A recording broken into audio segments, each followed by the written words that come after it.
जिले की हर खबर सबसे पहले आप तक पहुंचाने का वादा, बस यही है एक इरादा। आज ही लगाए अपना पद्मेश डिजिटल सेटअप बॉक्स। नमस्कार, आप देख रहे हैं पद्मेश 24/7 न्यूज बुलेटिन की शुरुआत करते हैं हेडलाइंस से।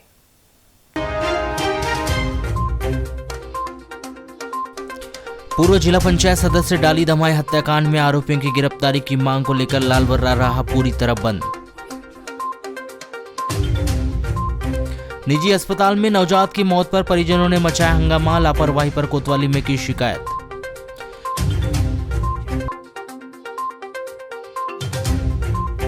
वैनगंगा नदी में नहाने के दौरान हुआ हादसा, 2 दिन बाद भी नहीं मिला नैनपुर निवासी युवक का शव।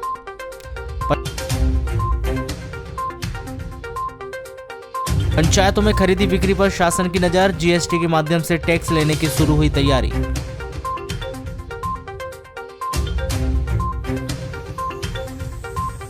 नेशनल लोक अदालत में बालाघाट वाराणसी में 1000 से अधिक प्रकरणों का हुआ निराकरण।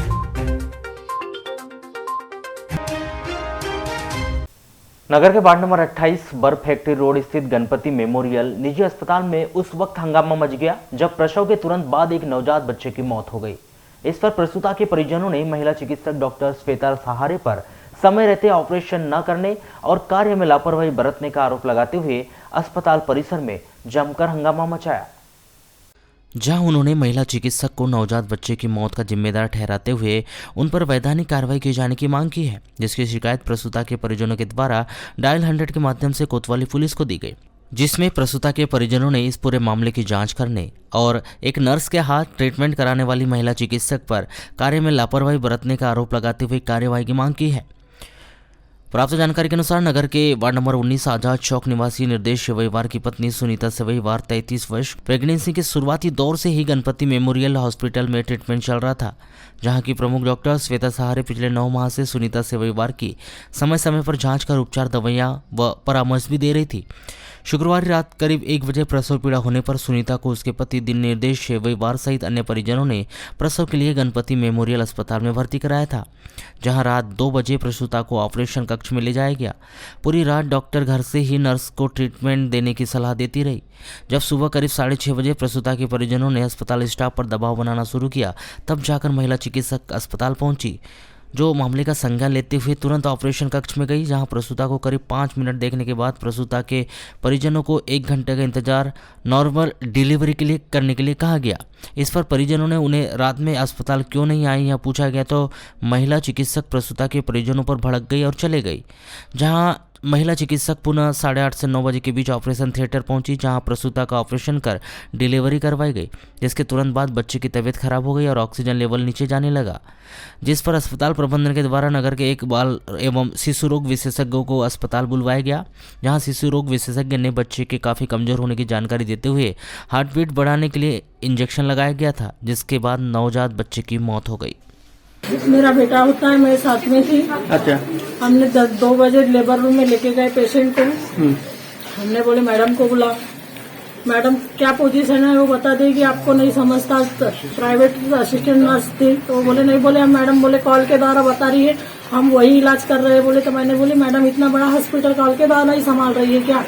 बोले नहीं मैडम, बोले हम मैडम कॉल के। मैंने बोली मैडम को बुलाओ, मैडम आएगी देखेगी क्या कह रही क्या नहीं। मैडम आई नहीं, 6:30 बजे तक के मैडम ने मेरे को बार बार भगा रहे थे, मेरे को अंदर नहीं आने दे रहे थे। मैंने बोली क्या प्रोसीजर है, मैं अंदर जाके देख रही हूँ, मिल रही हूँ, मेरे को मिलने नहीं दिया गया। मैंने ये भी बोली कि आपके जरिए हॉस्पिटल चल रहा है क्या? नहीं मैडम, बोले आप कैसी बात कर, मैडम के कारण हमारी बच्ची की जान गई, मैडम दोषी है, मैडम के ऊपर पूरी कार्रवाई होने की, मैडम जेल जाने को होना। मैंने ये भी बोली कि मैडम बोली अगर आते नहीं तो इमरजेंसी केसेस क्यों लेती है? बोली स्टाफ नर्स और स्टाफ को बोलने पर डॉक्टर 6:30 बजे आकर के उन्होंने देखा, 2 से 5 मिनट तक के उन्होंने देखा और चले गए और कहा कि 1-1.5 घंटा आधे 1 घंटा और वेट करते हैं, शायद नॉर्मल डिलीवरी हो जाए। पर उस बीच में भी उसके बाद में भी उन्होंने 2 घंटे तक की कोई सुध नहीं ली और 8:30 बजे के आसपास फिर उन्होंने विजिट किया और फिर मुझे 9 बजे के आसपास बताया गया कि सीजर किया जा रहा है और 9:30 बजे मेरी बेबी हुई, जिसको बताया गया कि वो कमज़ोर है, और 10:30 बजे के आसपास मुझे उसे मृत बता दिया गया। हॉस्पिटल प्रशासन की बहुत बड़ी लापरवाही है। डॉक्टर का जब 1:30 बजे से मैंने अपनी वाइफ को एडमिट किया और सुबह 6:30 बजे तक के डॉक्टर क्यों नहीं आए, उन्हें ट्रीट क्यों नहीं किया, 9 महीने से वही इलाज कर रहा है, जबकि 9 महीने से यहीं पर उनका ट्रीटमेंट भी चल रहा था, शुरुआत से ट्रीटमेंट। इस पूरे मामले को लेकर हमने गणपति मेमोरियल अस्पताल की प्रमुख एवं महिला चिकित्सक श्वेता सहारे से अस्पताल में संपर्क करने का प्रयास किया, लेकिन काफ़ी समय तक इंतजार करने के बाद भी महिला चिकित्सक अस्पताल नहीं पहुंची। वहीं उनके मोबाइल पर भी संपर्क करने का प्रयास किया गया, लेकिन कई बार फ़ोन लगाने पर भी उन्होंने कॉल रिसीव नहीं की। इस विषय पर जानकारी लिए जाने पर कोतवाली थाना प्रभारी कमल सिंह गहलोत ने बताया कि आवेदक निर्देश रविवार ने कोतवाली थाना आकर एक लिखित में आवेदन दिया है, जिसमें उन्होंने निजी अस्पताल की महिला चिकित्सक पर लापरवाही का आरोप लगाते हुए उनके बच्चे की मौत होना बताया गया है। देखिए, आज आवेदक निर्देश सेवईवार पिता अर्जुनदास सेवईवार वार्ड नंबर 19 आजाद चौक वाले, उन्होंने एक लिखित में शिकायत की। उनका ये कहना था कि गणपति मेमोरियल हॉस्पिटल बालाघाट में अपनी वाइफ की डिलीवरी थी, उनको एडमिट किया था रात में, और सुबह करीब 10:30 बजे जो नवजात शिशु था वो मृत अवस्था में दिया गया। और उन्होंने ये साथ में ये कहा कि उन्होंने जो डॉक्टर हैं, अटेंडर थी जिनने बुलवाया एडमिट किया था, उनकी लापरवाही से नवजात शिशु की मौत हुई है।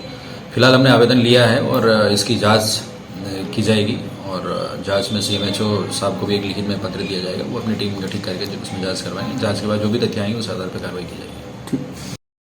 शासन के द्वारा ग्राम पंचायतों में होने वाली हर वर्ष की करोड़ों रुपए की खरीदी के टैक्स पर निगाहें तेज कर ली गई है।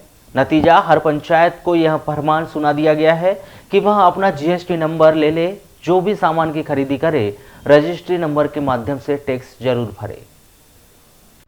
GST नंबर रजिस्ट्रेशन के लिए बाकायदा सेल टैक्स विभाग की ओर से हर जनपद पंचायत को लेटर जारी कर दिया गया है कि उसके अंतर्गत आने वाली सभी पंचायतों को GST से जोड़ा जाना चाहिए। इसके लिए बाकायदा GST पंजीयन की प्रक्रिया शुरू करवा दे, जिससे भविष्य में जो भी खरीदी होगी उसका टैक्स GST के माध्यम से जमा किया जाएगा। बालाघाट जनपद पंचायत के CEO गायत्री कुमार सारथी ने बताया कि उनके द्वारा वाणिज्य कर विभाग से मिले पत्र के आधार पर सभी पंचायतों को GST पंजीयन के लिए पत्र जारी कर दिया गया है। इस दौरान बीते कुछ दिनों में ही 4 पंचायतों ने GST पंजीयन करवा लिया है। आगामी दिनों में अन्य पंचायतों को भी GST पंजीयन करवाने के लिए निर्देशित कर दिया गया। अभी वाणिज्य कर विभाग से ये निर्देश प्राप्त हुए हैं कि सभी जनपद पंचायतें और ग्राम पंचायतें GST का पंजीयन करा करके जो मटेरियल का भुगतान हम लोग करते हैं, चाहे पंचायत की तरफ से हो चाहे जनपद की तरफ से हो, उसमें जो सप्लायर्स हैं उनको जो हम लोग भुगतान करते हैं तो उसका एक स्पष्ट लेखा जोखा हो, और चाहे हमारे द्वारा या फिर सप्लायर द्वारा जो शासन द्वारा निर्धारित जो टैक्स है वो GST या वो जो टैक्स है वो समय पर गवर्नमेंट को मिल सके, इसके लिए ही वाणिज्य कर विभाग में सभी पंचायतों का पंजीयन करने हेतु निर्देशित किया गया है। जनपद पंचायत बालाघाट का पंजीयन हो चुका है, बाकी ग्राम पंचायतों का पंजीयन का कार्रवाई अभी चल रहा है। आपको बता दें कि ग्राम पंचायतों में केंद्र राज्य दोनों ही शासन की ओर से विकास कार्यों के लिए हर वर्ष प्रत्येक पंचायत को लाखों रुपए का आवंटन किया जाता है, जिसमें 60% और 40% के आधार पर निर्माण कार्य के लिए खरीदी की जाती है। ऐसे में खरीदी का अब तक सीधे टैक्स नहीं दिया जाता था, लेकिन GST पंजीयन होने से पक्का बिल बनाना होगा और उसका टैक्स भी जमा करना होगा, जिससे शासन को अपने ही भेजे हुए अकेले बालाघाट जिले की बात करें तो जिले में 690 पंचायतें हैं, जिसमें हर वर्ष मनरेगा सहित अन्य योजना के माध्यम से निर्माण कार्य करवाए जाते हैं। इसके लिए करोड़ों रुपया आवंटन होता है। निश्चित ही GST पंजीयन के माध्यम से शासन लाखों रुपया टैक्स के रूप में वसूल लेगी। लालबरा नगर मुख्यालय स्थित हाईस्कूल मैदान में 12 मार्च को विधायक कप कबड्डी खेल प्रतियोगिता का आयोजन किया गया।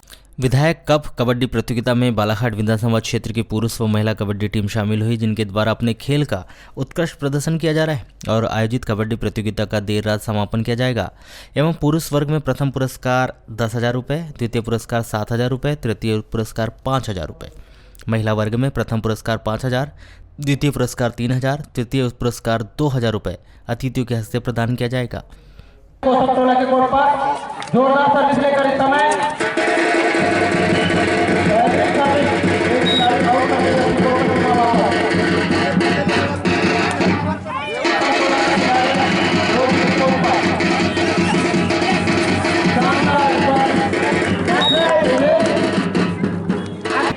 काफी अच्छा मैच चलता हुआ मैदान नंबर 2 पे ग्राउंड नंबर 1 पे गजिया वर्सेस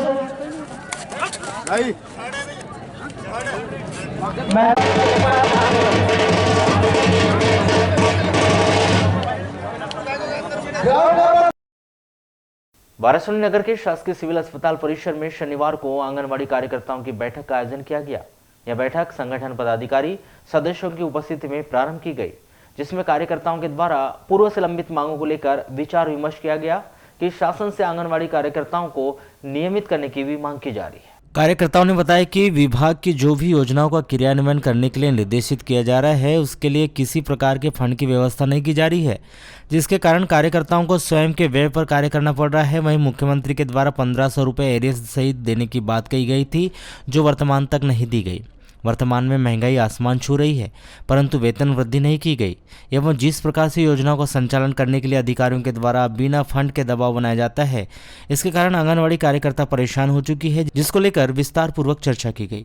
वाराणसी ब्लॉक से सभी कार्यकर्ता इसलिए बैठी हुई है कि हमारी कुछ स्थानीय मांग है कि हम लोग जो भी यानी हम महिला बाल विकास के अलावा अन्य डिपार्ट यानी कोई भी काम थोप देता है, जैसे सुकन्या के खाते खोलना है, पोस्ट ऑफिस, ये भी काम की हमने। उसके बाद अभी क्या है, बैंक का ऋण देना है महिलाओं को, तो घर जो भी हम मात्र महिला बाल विकास का काम करेंगे, उसके अलावा नहीं करेंगे। और अन्य मांग हैं उनको लेकर के अगर हमारी मांगे कुछ मानदेय की भी है, 1500 रुपये 2 साल पहले मुख्यमंत्री जी ने बोले थे कि तुम्हारा मानदेय ये रेट सहित दिया जाएगा, लेकिन वो आज तक के नहीं मिला।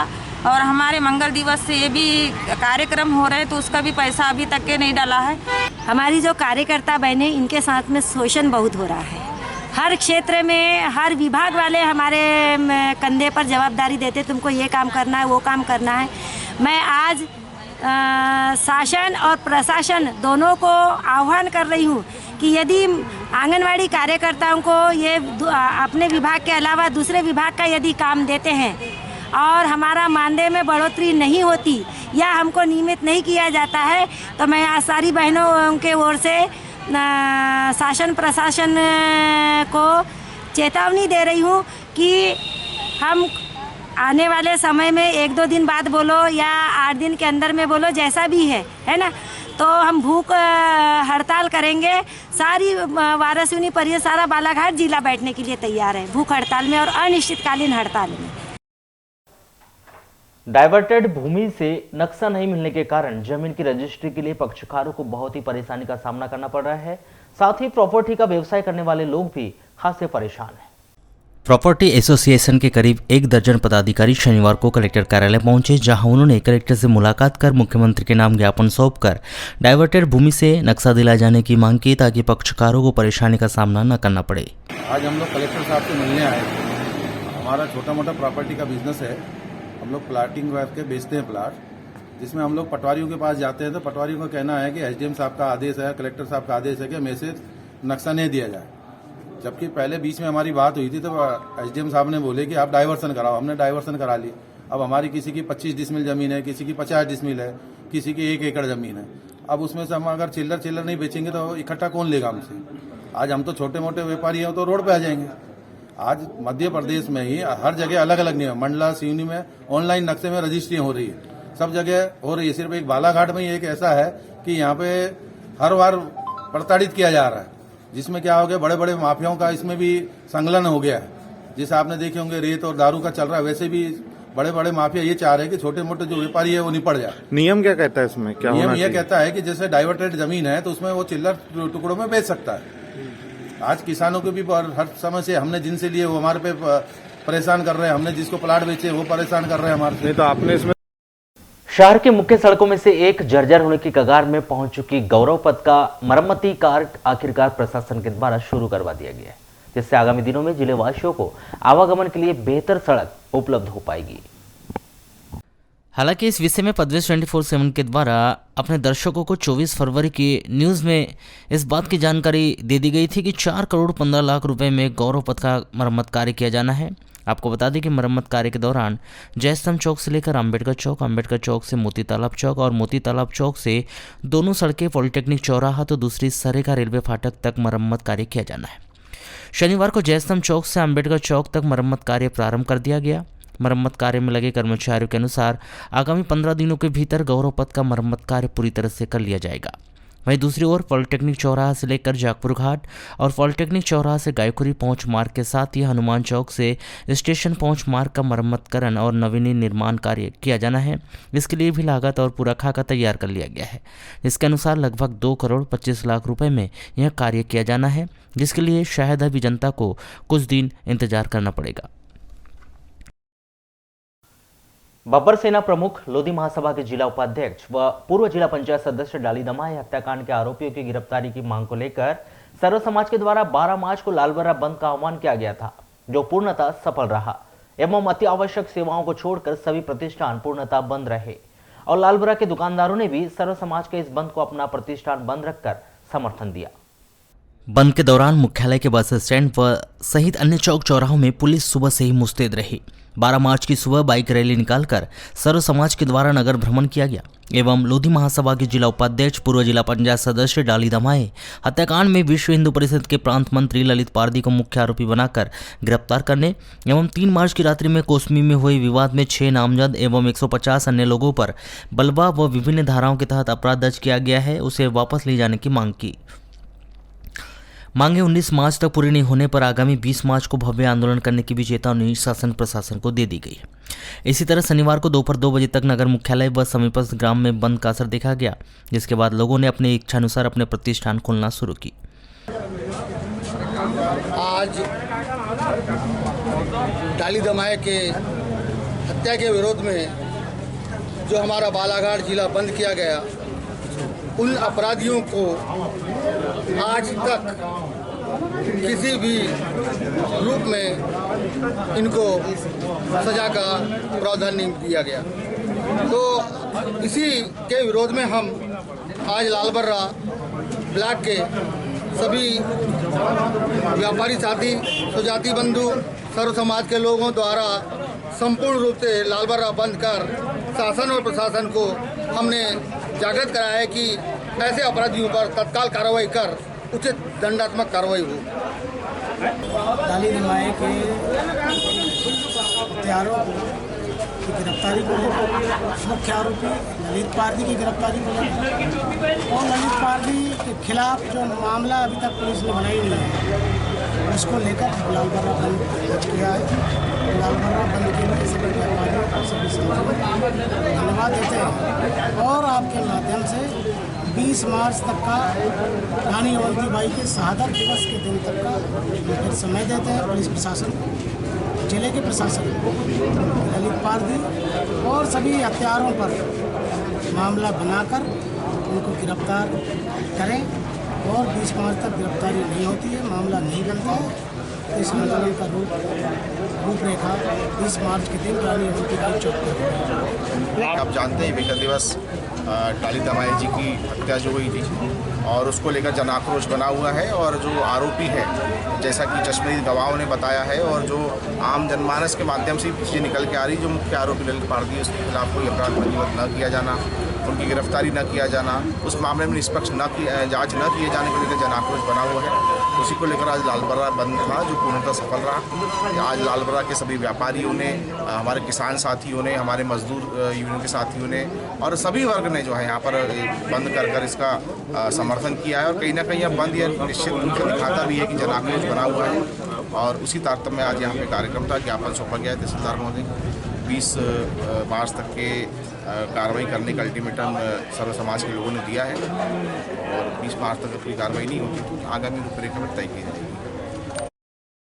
लांजी तहसील के अंतर्गत आने वाले ग्राम मोहझरी का यह मामला है, जहां के कई हितग्राहियों को अब तक बीपीएल राशन कार्ड बनाकर नहीं दिया गया है, जिसके चलते समस्त हितग्राही बाजार से ऊंचे दामों पर राशन खरीदकर खाने के लिए मजबूर है, जिन्होंने कलेक्टर कार्यालय में ज्ञापन सौंपते हुए जल्द से जल्द उन्हें बीपीएल राशन कार्ड दिए जाने की मांग की है। चर्चा के दौरान ग्रामीणों ने बताया कि पहले उनके पास बीपीएल राशन कार्ड था, जिसे शासन के द्वारा रद्द किया गया था। बाद में नए सर्वे के आधार पर पुनः बीपीएल कार्ड जारी करने की बात कही गई थी। जहां 1 वर्ष पूर्व किए गए सर्वे में कई हितग्राहियों के नाम बीपीएल सर्वे सूची में आए हैं, जहां कार्ड बनाने के लिए सभी हितग्राहियों ने 2-2 बार चालान भी जमा करा दिया, बावजूद इसके कि अब तक बीपीएल राशन कार्ड बनाकर नहीं दिया गया। सर, ऐसा है कि हमारे गाँव के कुछ लोगों ने जब कोरोना काल था तो उस समय गरीबी रेखा के कार्ड का आवेदन किए थे, जिसमें 10 लोग हैं हम लोग। तो उसमें जांच वाच भी हो गई, पटवारी प्रतिवेदन भी हो गया।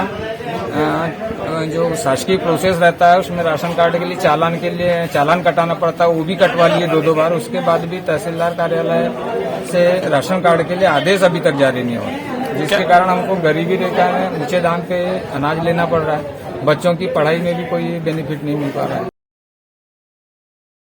बरवेली थाना क्षेत्र के अंतर्गत आने वाले ग्राम हीरापुर में एक युवक ने अज्ञात कारणों के चलते कीटनाशक दवा का सेवन कर लिया। युवक का नाम ग्राम हीरापुर निवासी 25 वर्षीय शरीफ कुरैशी बताया गया है, जिसकी तबीयत खराब होने पर उनके परिजनों ने उसे उपचार के लिए जिला अस्पताल में भर्ती कराया गया है, जहां युवक का उपचार जारी है। प्राप्त जानकारी के अनुसार शनिवार की दोपहर करीब 2 बजे युवक ने अज्ञात कारणों के चलते कीटनाशक दवा का सेवन कर लिया, जिसके बाद उसे उल्टियां होने लगी और उल्टी में कीटनाशक की बदबू आ रही थी, जिसके बाद परिजनों के द्वारा उसे उपचार के लिए जिला चिकित्सालय में लाकर भर्ती करा दिया गया, जहां पर उसका उपचार किया जा रहा है। हालांकि युवक ने किस कारण से कीटनाशक का सेवन किया है, इसकी जानकारी परिजनों को अभी भी नहीं है। वहीं युवक भी इसकी जानकारी परिजनों को नहीं दे रहा है, जिसके चलते इस बात का खुलासा नहीं हो पाया कि युवक ने कीटनाशक का सेवन क्यों किया।